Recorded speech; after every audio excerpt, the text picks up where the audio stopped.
এই ঠান্ডার মধ্যে আমার খিদা লাগে তোমাদের? অবশ্যই খিদা লাগে, আমার কি পেট না।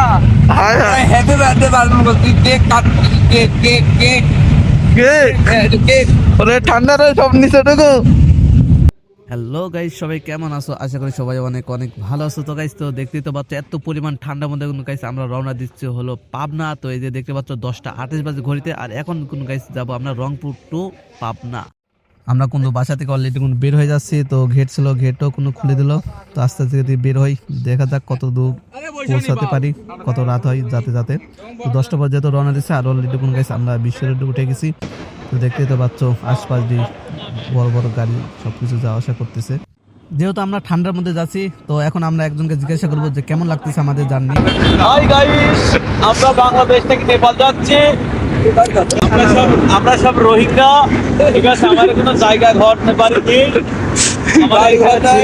সরকার থেকে উঠাই দিছে, কোথায় যাব। একজনের তো কথা শুনলেন, তো নেক্সট আরেকজনের কথা শুনি, তার মতামতটা কি। মনে রাখবেন আপাতত আমরা কুয়ালন্দ ঘাটে অবস্থিত করব, ঠিক আছে? ঠিক আছে। Guys, আপনারা গাইস, হ্যাঁ আপনারা দোয়া করবেন কুয়ালন্দ ঘাট আমরা পরিদর্শন করতে পারি। ঠিক আছে। আমরা চলতে চলতে কোনো গেছে আমাদের গাড়ির তেল ফুরা যায়, তো তার জন্য গেছে আমরা অলরেডি তেল পাম্পে ঢুকে পড়ি। তো দেখতে পাচ্ছ ক্যাশ কাউন্টার, তো এই জায়গায় কোনো তেল নেব। তো দেখতে পাচ্ছ আমরা কোনো পাই কিন্তু টাঙ্কি লোড করি না, তো মোটামুটি 28 লিটার প্লাস আমরা তেল তুলে নিছি এই জায়গায়।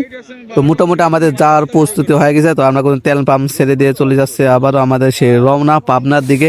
তো দেখা যাক গাইস কত দূর আমরা যেতে পারি। তো এই যে দেখতে পাচ্ছ মাঝ রাস্তায় কিন্তু আবার এদিকে কি ভাই শাহ ফতে আলী, মানে এই গাড়ির সিগন্যাল দিচ্ছে কিন্তু গাইস কোনো পাত্তাই না গাইস। কি বলবো, আমাদের গাড়ির টান প্রায় 90 প্লাস, মানে ওই গাড়ি মানে আমাদের ওভারটেক করতে পারছে না, এত স্পিড আমাদের গাড়িটা চলতেছে। আর যেহেতু গাইস আমরা এখনো রংপুরের ভিতরে আছি, আর একটা জিনিস খেয়াল করে গাইস, রংপুরের রাস্তাতে কোনো লাইটিং, আশপাশের কোনো যেগুলো সিগন্যাল আছে সব লাইটিং করা। আর আমাদের ছেলেদের অবস্থা কি দেখো, যে পরিমাণ ঠান্ডা লাগতেছে, তো সবাই মানে জড়ো হয়ে গেছে, কি আর বলবো, সবাই একসাথে সবাই জড়ো হয়ে গেছে, অনেক পরিমাণ ঠান্ডা। এবার তাদের রিয়াকশনটা দেখি চলো। সেই ঠান্ডা কেমন ঠান্ডা টুটুল ভাই? ঠান্ডা নাই, হ্যাঁ বলো বলো। আমি নিচে ঢুকবো একটু পরে, আমি যে নিচে ঢুকবো। খিদা লাগছে ভাই। এই ঠান্ডার মধ্যে আমার খিদা লাগে তোমাদের? অবশ্যই খিদা লাগে, আমার কি পেট না। হায় হায়, হেঁটে বেড়াতে পারবেন, তুই cake cut, cake cake cake cake ওরে ঠান্ডার সব নিচে ঢুকো। ওরে নিচের অবস্থা কেমন, খুব বিউটিফুল। একটা পাও কত। আর এখন ঘড়িটা বাজে কয়টা? সারা জীবন থাকবো আমি তোমাদেরই পাশে। একটা আর অবস্থা ভাইরাল লোক, এই তো ভাইরাল লোক আমাদের। সব অনেক অনেক সুস্বাদু, মাত্র 5 টাকা পিস, কিন্তু এখন 30 টাকা, ঠিক আছে? ঠিক আছে। তোমরা তো পুরো জড়ো করে ফেললে, আমাদের জড়ো করে ফেললে, কার হাঁটু কোন জায়গায়। রুয়ান তো জালি মরি ভাই তুমি মরে গেছো ভাই, শেষ ও শেষ শেষ রোহান ভাই শেষ।